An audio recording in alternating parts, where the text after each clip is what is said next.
Today we're going to look at 6.1. 6.1 is split into two parts. And in 6.1, we're going to work on confidence intervals for the mean when we know the population standard deviation. So here's my little joke. I told you that I tell my husband that you're 3 standard deviations above the norm, and it's a love letter from a statistician.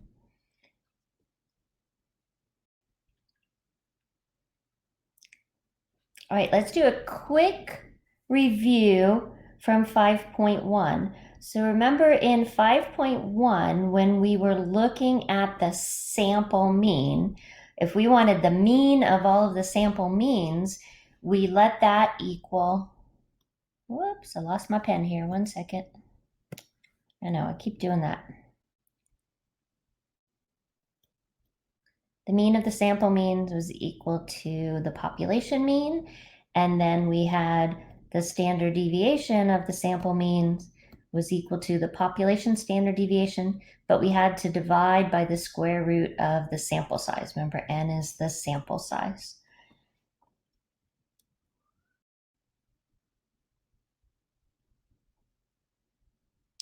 Okay, so we're going to take a bunch of slides to look at this, and then we'll do one in StatCrunch, and I can show you how quick it is. But I want to set it up and show you what's going on. So a researcher is collecting data about a college athletic conference and its student athletes. A random sample of 40 student athletes is selected, and their number of hours spent on required athletic activities for 1 week are recorded. All right, so n is equal to 40 because that's my sample size. The data is all here. So we want to find a point estimate for the population mean mu, the mean number of hours spent on required athletic activities by all student athletes in the conference. So what we're going to do is go ahead and find the sample mean.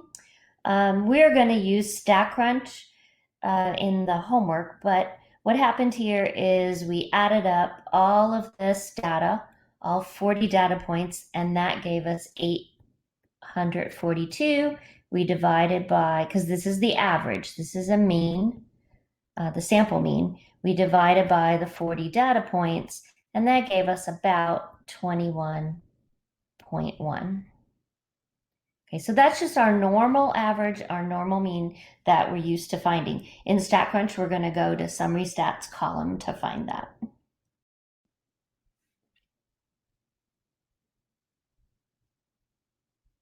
So we're going to start looking at interval estimates or confidence intervals.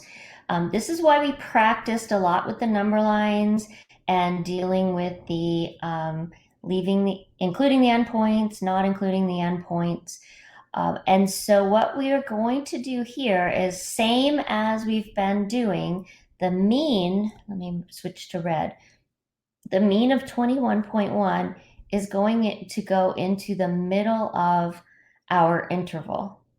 Okay, so 21.1 we found from the last page, and we're going to put that in the middle. Now what we're going to do is add and subtract what we call the margin of error. And so this is why we practiced in the developmental. What we're going to have is 21.1, and then it's going to be plus or minus 0.6. So basically, we're going to take 21.1 minus 0.6. That gives us the 20.5 here. And I did this work over here. And then we've got 21.1 plus 0.6, and that gives us the 21.7. So our interval is going to be every number in between here. So we're going to come down to 20.5. We have the 21.1 in the middle, and we're going to go all the way up to 21.7. And so basically what we're doing is we are taking the mean, we're subtracting what we call the margin of error, and then we're adding the margin of error. So every single number in between 20.5 and 21.7 is in our interval. And so that would be the answer that we would give.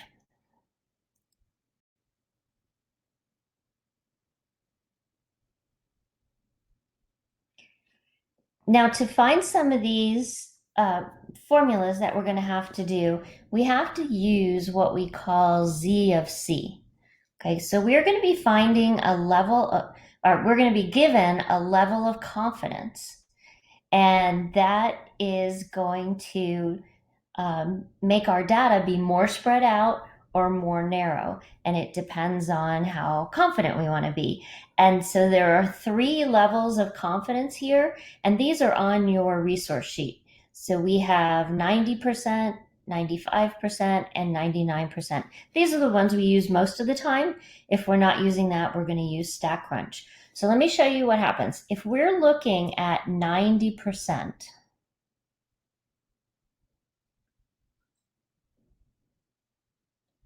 we want to be taking up 90% of the area here, and it's going to be a between.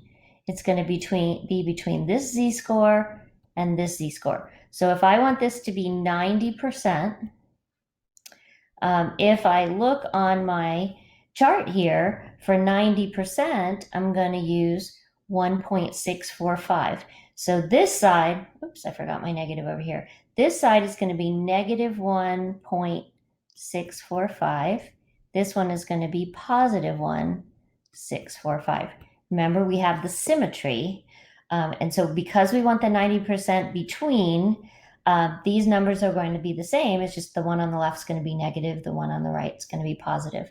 Let's do the same thing with the 95.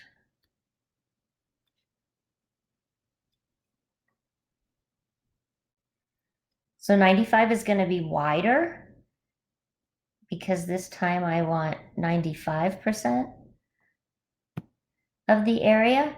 And so I want all of this in between to be 95%.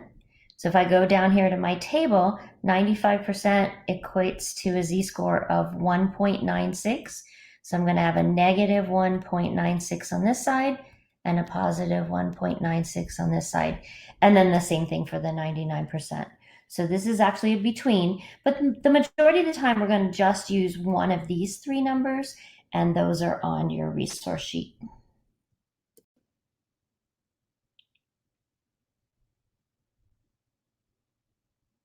Okay, so the main thing I want you to see from this sheet is that we've got the 90% in the middle, right? So we're looking at a level of confidence of 90%.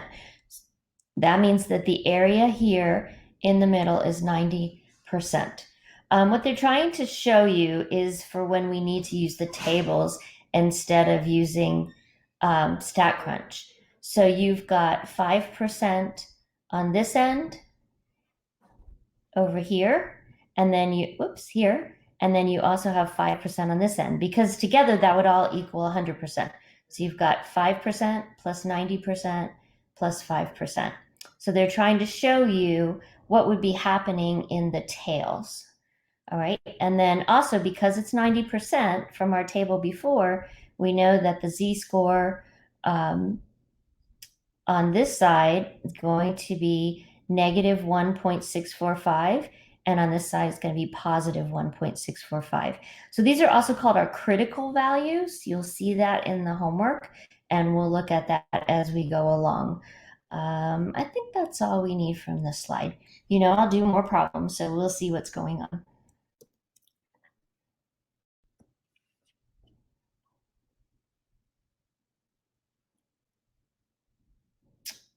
All right, so sometimes we do have to find the margin of error. Most of the time we're going to have StatCrunch do this, but this is also on your resource sheet. So we've got the margin of error E is equal to that critical value, our Z of C, times the population standard deviation, all divided by the square root of n.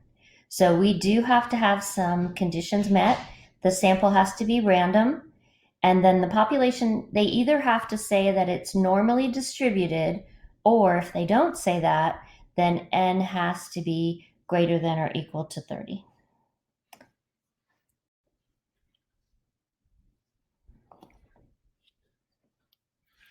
Okay, so we're going to do one problem by hand, and then we will do the rest of them with StatCrunch. So let's see what we're going to do here. We're going to use the data from that very first example. So remember, we found that the mean of that sample was 21.1. Our sample size is 40. And for this problem, they asked me to do a 95% confidence interval. That's right here, confidence level, excuse me. And so C would be 0.95. Well, if I go to my resource sheet that we've been looking at, and you look for the 95%, we saw that we get 1.96, right? That's from that table that had the 90%, 95%, and 99%. Okay, they also told me in this problem on the very last line here that the population standard deviation was 2.3. Okay, so I have everything I need. However, I do need to adjust the standard deviation because I have the population standard deviation and I need the sample standard deviation. So I'm going to put 2.3 on top, and then I'm going to put the square root of our sample size, which is square root of 40, on the bottom, and that gives me 0.364. Okay, at that point, I need to go ahead and find E. So over here, E is equal to Z of C, so that would be my critical value for 95%. Well, that was over here. That was my 1.96. So I'm going to put that right here. And then I want the adjusted standard deviation. And so that I found over here was 0.364. And when I multiply those two together, I get 0.7. This is my margin of error. And so what I can say, because of the confidence level, I can say that I'm 95% confident that the margin of error for this population is about 0.7 hour.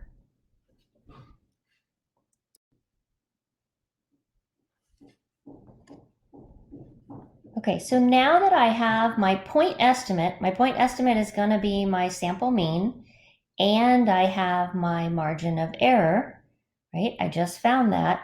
So now I can both add and subtract and find my interval. And so this is going to be my confidence interval for the population mean. So the population mean is going to be in the middle. I'm going to put the sample mean minus the margin of error on the left-hand side, the sample mean plus the margin of error on the right-hand side. And so the probability that the confidence interval contains the mean is going to be our confidence interval. So for that last problem, 95%, assuming that the estimation process is repeated a large number of times.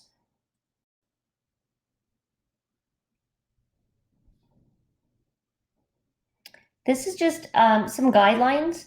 They're on your resource sheet. So for this one, we need to know that we have the population standard deviation. The sample has to be random. And then we have to know that the population is either normally distributed, so it has to literally say that, or the sample size has to be greater than or equal to 30. At that point, we can find the sample mean. We know how to adjust the standard deviation, and then we can find the margin of error here. And then finally, we can create our interval by having the sample mean plus or minus the margin of error.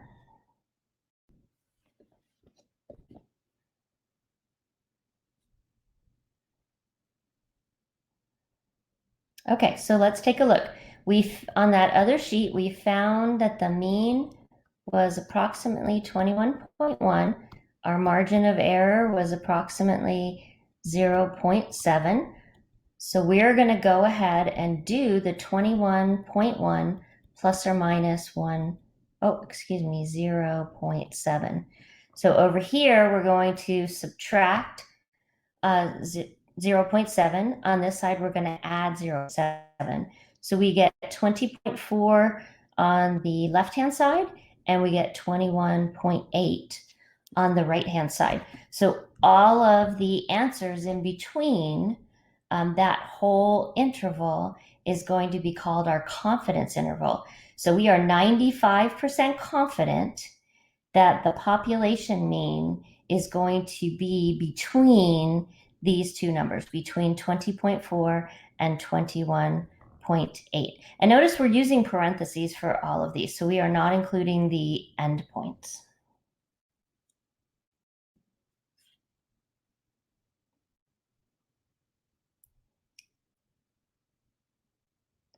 Okay, so let's take a look at StatCrunch here. So StatCrunch is actually going to do this for us. We are not going to have to do all that work by hand. We can if we want, but we don't have to. So for this one, they want us to use the same data, but they want our confidence level to be 99%. And so that would mean that our Z of C, or our critical value, would actually be 2.575. And that's off your resource sheet, excuse me. And then we could adjust. We know our population standard deviation and our sample size, and so we could go ahead and find E, but and I did that over here. But my StatCrunch is going to do that for us. We're going to put in all of the information, and it's going to give us what it calls the lower limit, and that's the 20.1, which is over here. And then it's also going to put in the upper limit, and that is, wait a minute, we have a different upper limit on this. I think I did something wrong on this problem. That's interesting. Well, I think it might be round off error, because notice, oh, it is, because it round up to 22. That's what it is. So this is 22. This one would also round up to the 22. All right, let's look at this with StatCrunch.